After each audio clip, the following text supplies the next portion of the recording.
न तो अलग होने दिया, न अपने में मिलाया। वह केवल उनका शोषण करने के लिए अपने पास रखती है और उसे अपने। नमस्कार साथियों।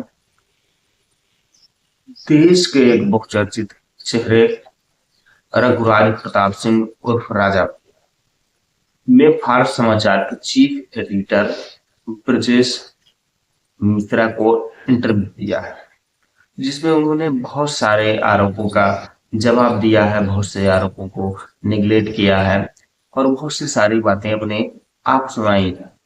परंतु उन्होंने एक ऐसी बात कही है जिसपे मुझे लगता है कि मुझे अपनी प्रतिक्रिया को देना आवश्यक है। पहले इस प्रतिक्रिया को। इकबाल और जिन्ना ने ये कहा कि मुसलमान हिंदू के साथ नहीं रह सकता, हमको अपना इस्लामिक राष्ट्र अलग चाहिए। अब ये गौर करने की बात है कि कभी भी हिंदू ने ये नहीं कहा कि हम मुस्लिम के साथ नहीं रह सकते, बल्कि हिंदुओं ने जो मुस्लिम उस समय पाकिस्तान जा रहे थे उनको रोका कि मत जाइए, हम यहाँ भाई भाई की तरह रहेंगे। तो जो बंटवारा देश का हुआ वो धर्म के आधार पर हुआ। ये एकदम ये ऐतिहासिक तथ्य आप हो सकता है आप न सहमत हो इस बात से, लेकिन यथार्थ तो यही है। तो हिंदुओं ने कभी ये नहीं कहा कि मुस्लिम हमारे साथ में रहें या हमको। हाँ, भारत यदि धर्मनिरपेक्ष देश है आज तो उसका कारण यह है कि वो हिंदू बाहुल है। आप इसमें सुन पा रहे होंगे कि राजा भैया कह रहे हैं कि जो है देश आजाद हुआ तो देश के आजादी के समय जो बंटवारा हुआ था वह इस आधार पर हुआ था कि मुस्लिम जो होते हैं उनको अलग से देश चाहिए, वो अलग से अपने देश में रहें।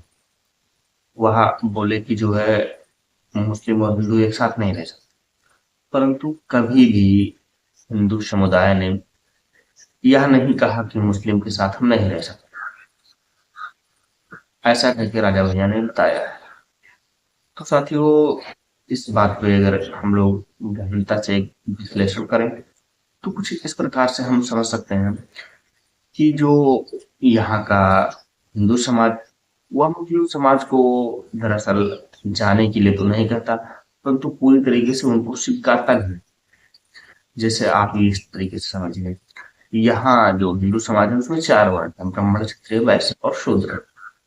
हमेशा से जो ब्राह्मण, क्षत्रिय, वैश्य हैं वह तो आपस में गठजोड़ बना के रहते हैं। कहीं ना कहीं उनके साथ रोटी का संबंध हमेशा से रहा है, बेटी का रहे या ना रहे, परंतु रोटी का संबंध हमेशा से रहा है। और ब्राह्मण और क्षत्रिय में रोटी बेटी का संबंध तो ये हमेशा से चलता आया है, अधिकतर नहीं लेकिन ये मान्यता चलती रहती है। लेकिन यहाँ का जो शूद्र समाज है उसको कभी भी उन्होंने अपने से न तो अलग होने दिया, न अपने में मिलाया। वह केवल उनका शोषण करने के लिए अपने पास रखती है और उनसे अपने काम कराती है, अपने स्वार्थों के लिए उनके साथ भेदभाव करती है। इसी प्रकार से यहाँ के मुस्लिमों के साथ भी वही रवैया अपनाया जा रहा है। यहाँ के बहुसंख्यक समाज ने कभी ये नहीं कहा कि मुस्लिमों को जो है भारत छोड़ के जाना चाहिए, या किंतु यहाँ के लोगों ने उनको भारत छोड़ के जाने से रोका ही है। परंतु कभी भी यहाँ के जो बहुसंख्यक समाज है वह मुस्लिम को इसी दृष्टि से देखता है कि ये लोग यहाँ रुके हुए हैं, यहाँ रुक गए हैं, तो ये लोग हमारे प्रति काम करें, हम हमारे प्रति दब के रहें, हमारे सेवा का कार्य में हमेशा लगे रहें। यह सबसे क्रूर और घटिया किस्म की राजनीति होती है कि किसी समुदाय को, किसी जाति विशेष को न तो अपने से अलग होने दो और न ही पूर्णतः अपने में मिलाओ।